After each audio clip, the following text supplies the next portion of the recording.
즉 김정은 집단이 벌써 54년이나 지난 미국의 푸에블로함을 납포해서 지금까지도 돌려주지 않고 있는 이 사건이 미국에게 있어서는 결코 잊을 수 없는 아주 중대한 사건입니다. 우리 국민들은 벌써 많이 잊어버리고 그게 또 남의 일이다 이런 식으로 생각을 하고 있는데, 실은 바로 이것 때문에 이 한반도에서 전쟁이 벌어질 뻔했다, 그런 사실을 알아야 하겠습니다. 이번 2월 4일에 미국 콜로라도 주 의회에서 콜로라도주 상하원 공동 결의안을 발의했습니다. 거기에는 이런 내용이 있습니다. 미 해군 함정 푸에블로호를 미국인들에게 반환할 것을 김정은과 북한 정부에 계속해서 촉구한다. 이 푸에블로호라는 그 이름, 그 명칭은 미국 콜로라도주에 있는 푸에블로 시에서 따온 것입니다. 이번에 이 콜로라도주에서 푸에블로호가 납포됐던 당일인 1월 23일을 푸에블로호의 날로 지정을 했습니다. 그러니 매년 1월 23일은 푸에블로호의 날 이렇게 되는 것이죠. 그러면은 어째서 54년 동안이나 북측에서 이걸 돌려주지 않고 있는 그 푸에블로함을 포기하지 않고 푸에블로호의 날까지 지정을 했는가? 이번에 이 공동 결의안에서 이렇게 밝히고 있습니다.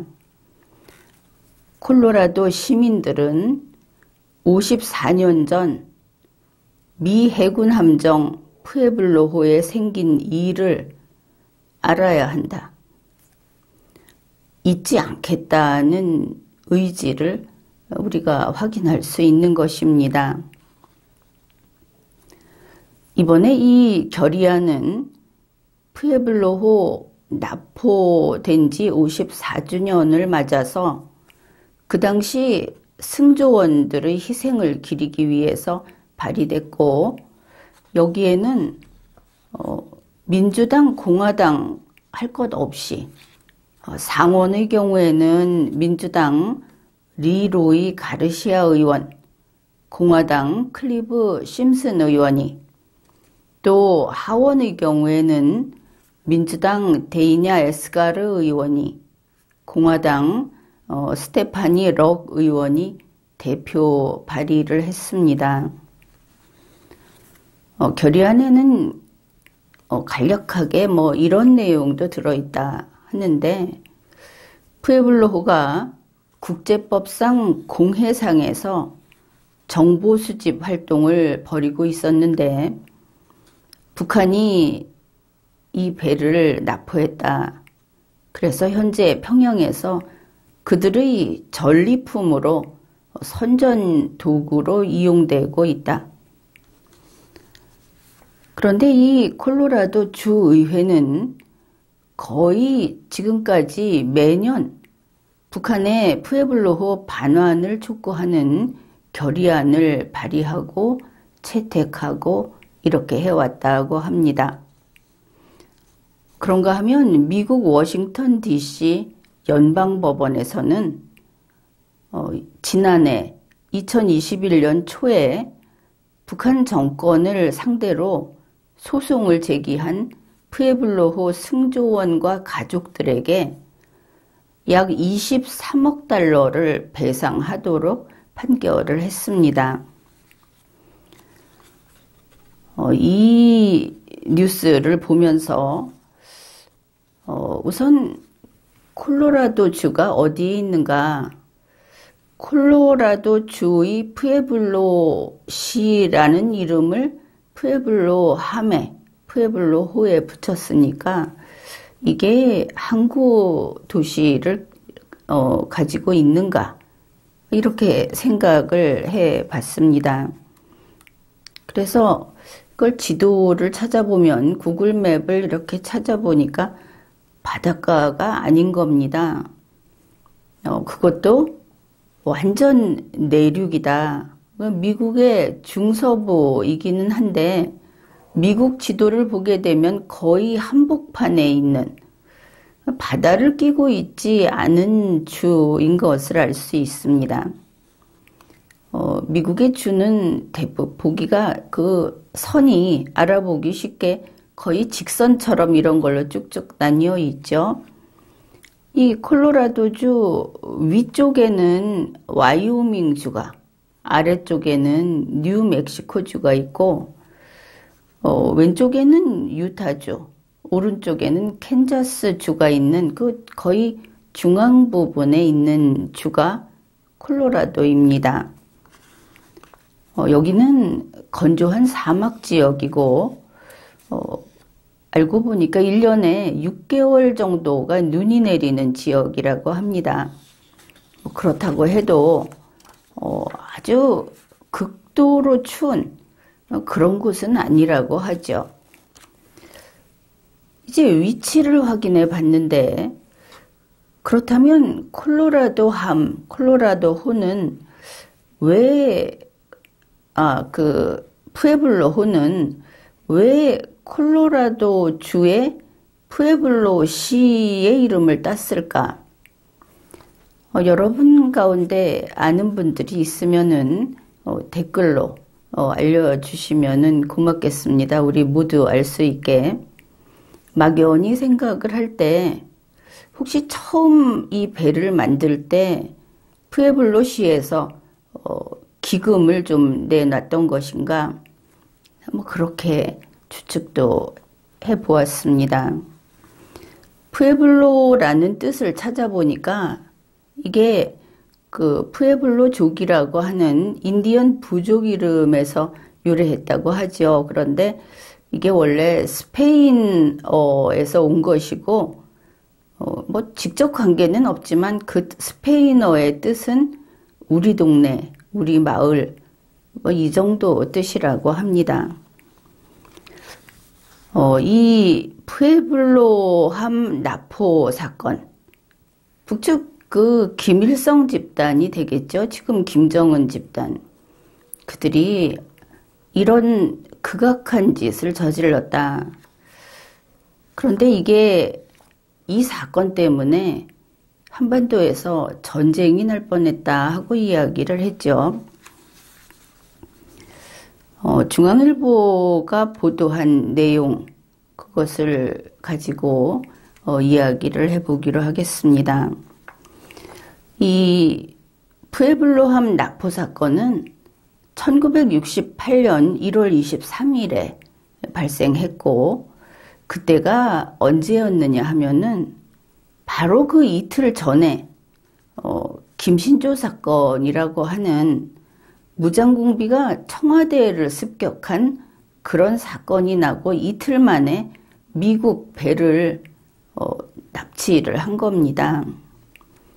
김신조 사건이 1968년 1월 21일에 발생했었습니다.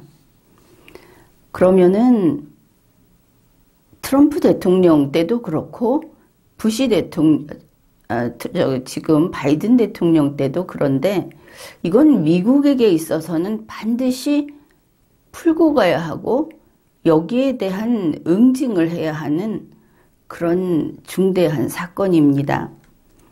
그래서 푸에블로함 납포 사건은 미국 해군 역사상 최대 치욕적인 사건으로 지금 그렇게 꼽히고 있습니다. 푸에블로함은 앞에서도 이야기했듯이 정보를 수집하는 그런 배인데 1968년 1월 11일에 일본 나가사키현의 그 사세보를 출항해서 평소 늘 하듯이 공해상에서 대북 감청작전을 하고 있었습니다. 북한에 대해서 정보 수집을 하는 것은 적성국에 대한, 적성 집단에 대한 당연히 해야 할 임무인 것이죠. 그런데 이런 정보 수집을 하고 있는 공해상에서 정보 수집을 하고 있는 미국 배에 북계 어뢰정의 공격이 개시됐고 그리고 납포됐습니다. 이때 교전 중에 한 명이 사망을 했고 82명이 간첩 혐의로 북계에게 잡혀가서 감금됐습니다. 그 당시에 체포됐던 조리병 스투 러셀은 이렇게 말을 했답니다. 북계는 쥐와 벼룩이 가득한 곳에 우리를 가두고 물도 제대로 주지 않았다. 조사 과정에서 고문을 해서 스파이라고 자백하라고 강요했다. 그런데 그때 얼마나 우리나라로서는 아찔한 순간이었는가 하면은 2014년에 미 국방부 기밀 문건이 이제 기밀이 해제되면서 공개가 됐습니다. 거기에 따르면 1968년 당시에 북계에 대한 핵공격 시나리오까지 검토됐었다 하는 것이 밝혀졌습니다. 그 여러 비밀 문건이 이제 밝혀지면서 이걸 보니까 한반도에서 다시 한번 제2차 한국전쟁이 일어날 수 있었다. 그것도 핵공격이 시행이 될 수 있었다 하는 것입니다. 이제 이 보고서 중에 하나가 이겁니다. 1968년 5월, 그러니까 이제 푸에블로호가 그 납포된 4개월 후쯤 되죠. 그때 율리시스 샤프라고 하는 태평양 지구 총사령관이 작성한 보고서에 이런 내용이 있습니다. 이름은 프리덤 드롭이라고 돼 있습니다. 자유의 투하.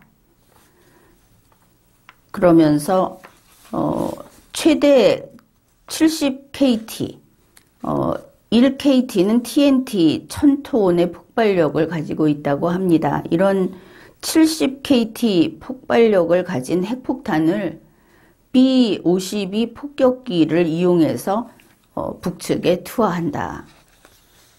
이런 그 보고문 내용이 나온 것이죠.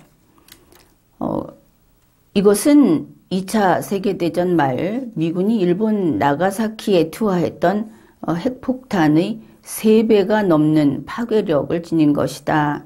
그렇게 돼 있고 시나리오에 따르면 핵공격과 동시에 전투기와 지상군을 투입해서 북한군을 타격한다. 이런 내용이 있어서 전면전도 불사하겠다는 그런 그 시나리오가 작성이 됐었다. 그것을 알 수 있습니다. 이때 그 1968년 그때 북계의 이러한 여러 가지 도발 이런 것은 굉장히 여러 건이 두드러진 것들이 있었죠. 1968년 2월 2일부터 판문점에서 시작된 그 미국과 북측의 협상이 교착 상태에 빠지기도 했고, 그래서 정말 미국의 군사행동 가능성이 상당히 컸었다. 이렇게 나중에 밝혀진 겁니다. 북계의 그 수석 대표인 박중국 이자는 미국이 간첩 혐의를 인정해라. 그리고 사과를 해라. 사람을 붙잡고 있으니까 이렇게 요구를 했는데 미국은 공해상에서 북괴가 군사도발을 한 것이다. 여기에서 물러서지를 않았습니다. 그리고 이제 이렇게 팽팽하게 있는 사이에 미군은 핵공격 그리고 12가지 군사 옵션을 준비했다는 것입니다. 그런데 이제 결국 린든 존슨 당시 대통령이 직접 공격은 하지 말자. 그리고 해군 함정과 전투기 출격을 해서 이제 군사적 압박만 하자. 그래서 실제로 이런 것이 시행이 됐었다고 합니다. 그러고 나서 할 수 없이 미국은 1968년 12월 북괴가 요구한 간첩 혐의를 인정하고 공식으로 사죄를 하고 하는 그 조건을 다 들어주고 푸에블로함에 있었던 그 승조원들, 장병들을 귀환시켰습니다. 그렇지만 이 푸에블로함은 지금까지 북괴가 돌려주지 않고 있는 것이죠. 북괴는 자기네들이 이거를 승전 기념품이다 하면서 선전 도구로 쓰고 있는 겁니다. 공해상에서 미국의 배를 납포해다가 그리고 사람을 인질로 이런 협상을 하고 결국은 배를 뺏고 그리고 나중에 사람의 목숨을 가지고 간첩 혐의를 인정해라, 사과해라 하면서 미국이 그걸 받아들인 것이 자기네가 승리한 거다. 이런 인간들이 지구상에 있는 겁니다. 이런 사람들을 우리가 한 민족이라고 우리 머리에 이고 저 북쪽에 그들이 있는데 이런 자들에게 우리가 굴욕 외교, 국가도 아니지만 그런 것을 몇 년째 계속 하다가 멈추다가 계속 그쪽에 뭔가를 갖다 바치고 이렇게 살아서는 안 되겠죠. 국가도 그렇고 개인도 자신들의 명예는 스스로 지킬 수 있어야 하고 인간답게 살아야 하는 겁니다. 국가도 국가의 품위가 있어야 하는 것이고. 그래 이렇게 가져간 푸에블로함을 2013년 북괴는 조국 해방전쟁 승리 기념관이 있는 보통강 구역에 옮겨다가 전시하고 있다고 합니다. 여기에 대해서 미국이 벌써 몇 해 전부터 이 푸에블로함에 대해서 좀 더 그들의 의지를 밖에 드러내고 있다. 그런 것을 우리가 인식해야 하겠습니다. 지금까지 리걸마인드 연구소였습니다.